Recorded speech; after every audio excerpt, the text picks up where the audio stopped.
Hello everyone! Today is all about Chanel Summer 2014 and I'm going to begin with the nail polish, though I will review the rest of the makeup afterward. I'm wearing 4 colors on all 10 of my fingers and I'm going to start with the 2 that I purchased first. Eastern Light is actually a re-promote, so I've had this since the first launch and that was with the Hong Kong collection. And Eastern Light is a semi-sheer white. Whites are notoriously difficult as far as nail polishes go, but it's not too bad. I like to use 3 thin coats, and I actually was most excited for Sweet Lilac, which is a brand new color for summer 2014, but unfortunately it's actually a little darker than I expected. It's more of a pink lilac as opposed to a blue lilac, but I do recommend it just because it is a rather unique color.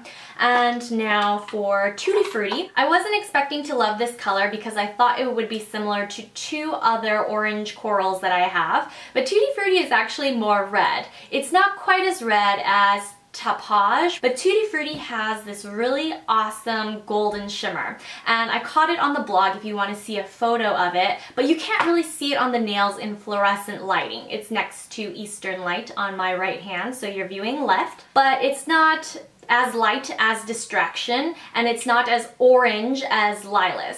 So I highly recommend Tutti Frutti if you want a very pigmented, smooth color. My favorite of the 4 that I have from the summer collection, however, is Pink Tonic, which is 619. And the only 2 Chanel nail polishes that I have that are similar to this are Rose Insolent and Fracas, and they're not actually even that close because Pink Tonic is more of a hot pink, whereas Fracas is more warm and Rose Insolent is more rosy than pink.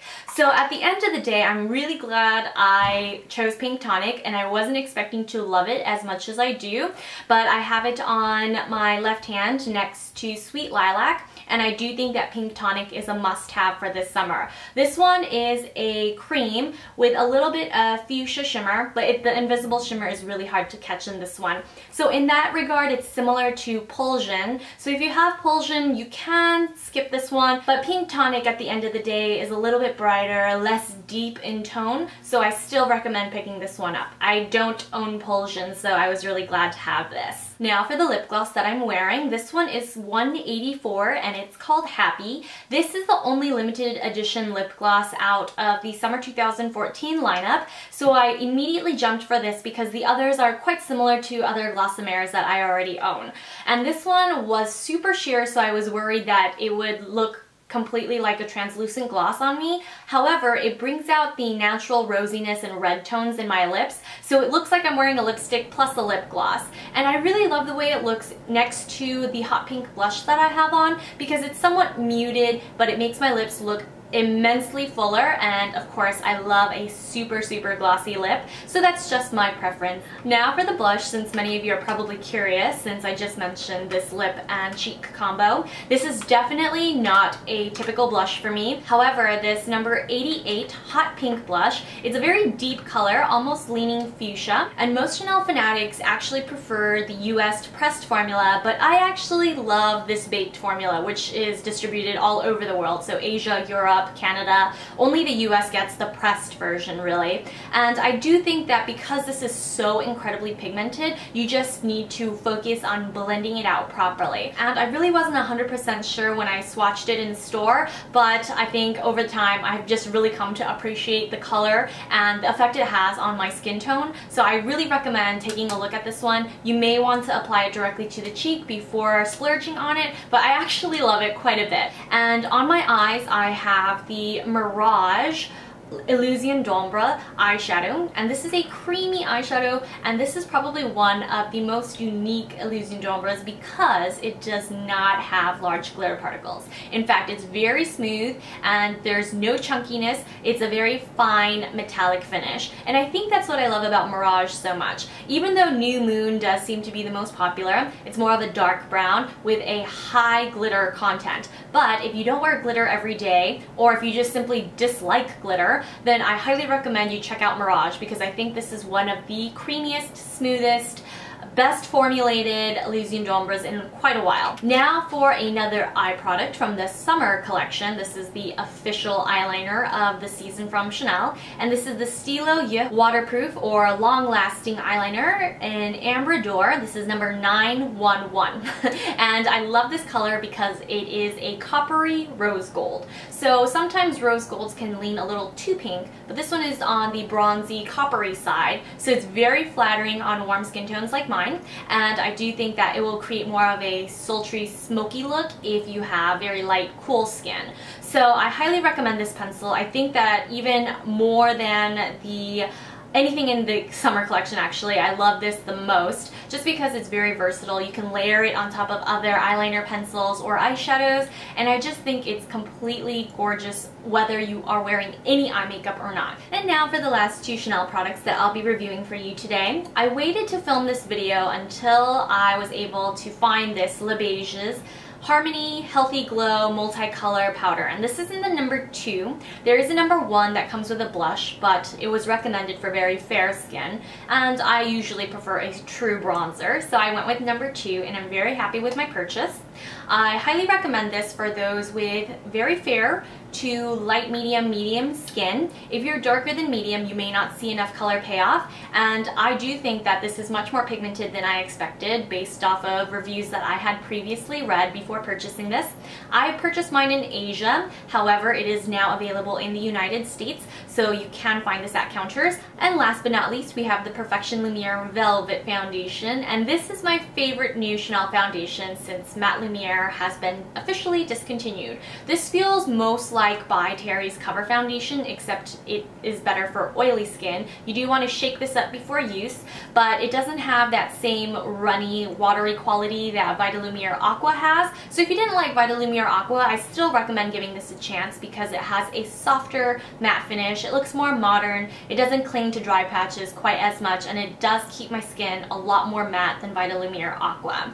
So if you have combination skin, try Vita Lumiere Aqua or this one. If you have oily skin, stick to this one. And even those with dry skin seem to like this very much. So one of my friends on Instagram, she has very dry skin, but she still likes this matte formula, and she just uses a hydrating primer underneath, like Sunday Riley's or something like Jouer's Anti-Aging Moisture Primer. And I am using the Anti-Blemish Matte Primer from the same brand, Jouer, underneath, and I do think that these work the best with this particular Chanel foundation. Now, without any further ado, let's begin with the tutorial. So before we get into the color makeup, I'm just going to discuss the Perfection Lumiere Velvet Foundation, and I have a complete review of this on my blog, and I also discussed it in the review portion of this video. So I have worn it over today, the Jouer Anti-Blemish Matte Primer, which I'm loving. It's not too drying, and it doesn't accentuate dry spots like with some healing blemishes that I have here. So I really recommend this, even though it does have a slight salicylic acid smell.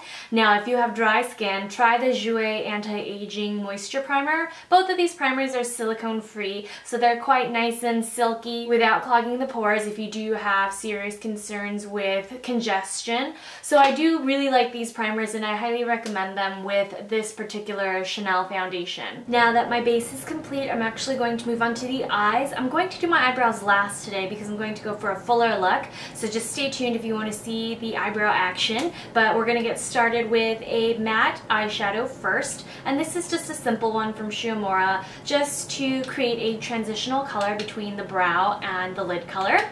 I'm just going to dust it on, and feel free to use an eyeshadow primer if you wish. I have normal lids, so I usually skip the primer, and I'm just going to blend this till it's nice and smooth. Now I'm taking the Mirage eyeshadow in the Illusion d'Ombre, and I'm just placing this gently across the lid. You can layer this as much or as little as you'd like, but I recommend keeping it nice and dark at the base where your lashes are, and gently blend up toward the crease color that we just set down.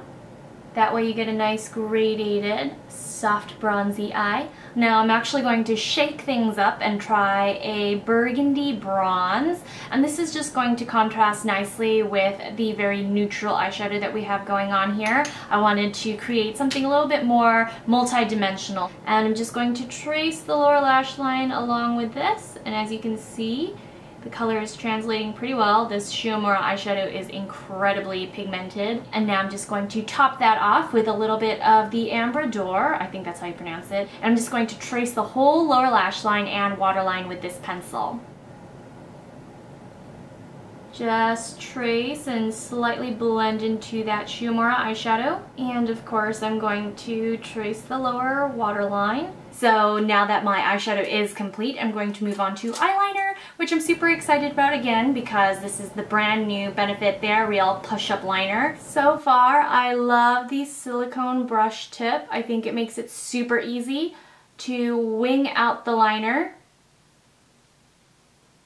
So now that my eyeliner is complete, I will say that my first impression of this eyeliner is that it is fairly good. I like the formula a lot, but a little does go a long way. It's very opaque. It's quite matte. I did, however, have to layer the M. Michel Fon Tattoo Matte Black Liquid Eyeliner on top because this one doesn't apply quite as smoothly. Granted, this is a liquid and this is a gel formula. So now I'm just going to fill in my brows using the Clé de Peau eyebrow pencil that I always use. I'm going to start by lining the bottom of the brow first, just grabbing the shape that I'd like, and then I'm just going to fill in the brows starting from the bottom and just shade my way up to the top.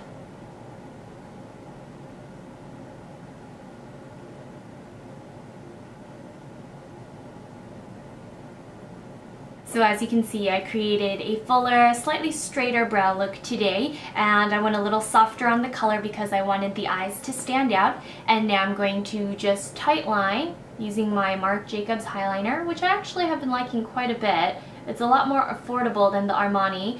Not as creamy, but it works just as well for lining the waterline. And now to finish off this very simple eye look, I'm going to use my Velour False Lashes after curling my eyelashes with a bit of mascara. And these are definitely more natural than my usual, but I wanted something a little softer and more flirty today. It is more eyeliner than I had planned to wear, but I do think that overall it was a fun experiment with the Benefit liners, so next time I will make sure to keep in mind that I can't get as clean or as thin of a line as I had expected to. To carry on the bronzy theme with the eyes, I'm going to use my Chanel Le Beige's bronzer. This is the brand new one for summer 2014. I'm just going to use my Tom Ford bronzer brush that I use to apply my Vita Lumiere powder, and I'm just going to basically dab or pat this onto my face. I don't want to smooth it on too much and disrupt my concealer, so I'm just placing this on, and the Tom Ford bronzer brush is so large it really doesn't require much effort. I'm also going to get the sides of the nose for a slimmer, taller nose.